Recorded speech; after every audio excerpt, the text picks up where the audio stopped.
আসসালামু আলাইকুম রহমতুল্লাহ বরকাতু। আশা করি সকল টেকনিশিয়ান ভাইয়েরা ভালো আছেন। আজকে আপনাদের মাঝে উপস্থিত হলাম আরও একটি নতুন ভিডিও নিয়ে। আজকে আপনাদের মাঝে শেয়ার করব কিভাবে ডিসপ্লে লাগালে ডিসপ্লে কখনো উল্টাপাল্টা কাজ করবে না, ডিসপ্লের মাঝখানে দাগ পড়বে না। বিশেষ করে যারা নতুন কাজ শিখতে আগ্রহী তাদের জন্য এই ভিডিওটি ভাইটাল হতে যাচ্ছে।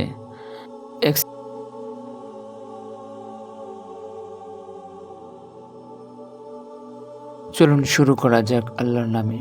প্রথমে আপনাকে পুরো যে এরিয়াটা রয়েছে আমার আঙ্গুলের মাধ্যমে আপনাকে দেখালাম, এটা আপনাকে অবশ্যই সুন্দরভাবে এখানে আঠা থাকে, আগের ডিসপ্লের আঠা। তো এই আঠাগুলো আপনাকে ফুলে রিমুভ করতে হবে, এমনভাবে রিমুভ করতে হবে যে ছোট কোনো যে এরকম কোনো আঠা যেন উপরে না থাকে। যদি থাকে তাহলে ডিসপ্লে আপনার সাদা দেখা যাবে, মাঝখানে দাগ পড়ে যাবে সাদা সাদা। তো এই জন্য একেবারে নিট এবং ক্লিন করতে হবে, যাতে করে আপনার ডিসপ্লেটা, নতুন যে ডিসপ্লেটা লাগাবেন সেটা যেন নিখুঁতভাবে একদম পারফেক্টলি বসে যায়।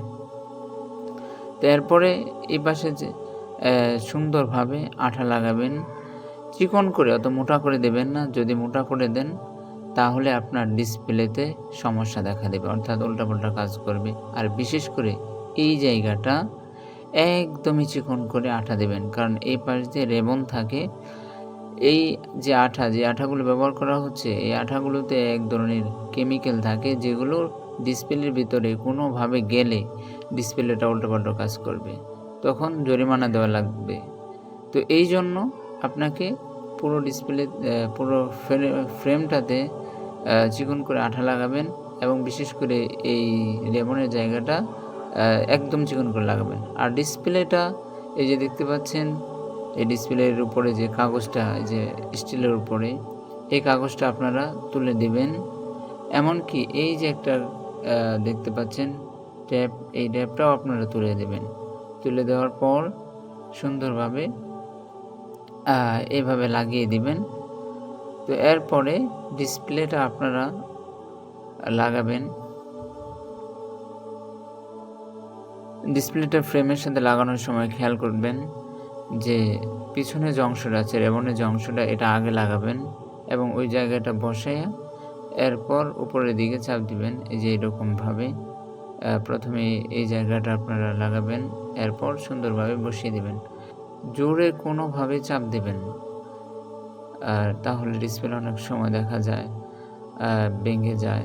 আলতোভাবে চাপ দিয়ে আঠাটা লাগিয়ে দিবেন। এরপর বাকি কাজটা করে নেবেন। বাকি যত কিছু লাগানো, ফিঙ্গারপ্রিন্ট এবং কি স্ক্রু লাগিয়ে নেওয়ার পর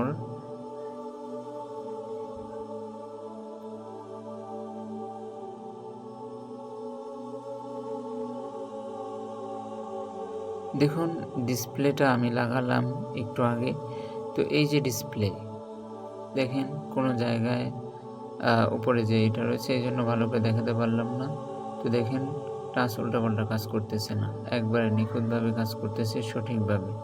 তো আপনারা যদি এই নিয়ম মেনে ডিসপ্লেগুলো লাগান, আশা করি একটা ডিসপ্লেও নষ্ট হবে না ইনশাল্লাহ। তো আমার এই চ্যানেলটি একদমই নতুন, আপনাদের সাপোর্ট প্রয়োজন। তো আপনারা আমার এই চ্যানেলে অবশ্যই সাবস্ক্রাইব করবেন, কমেন্ট করবেন, শেয়ার করবেন এবং লাইক দিবেন। তো পরবর্তী ভিডিওতে দেখা হচ্ছে ইনশাল্লাহ। তো আল্লাহ তাআলা আপনাদের সকলকে ভালো রাখুন। আসসালামু আলাইকুম রহমতুল্লাহি ওয়া বারাকাতুহু।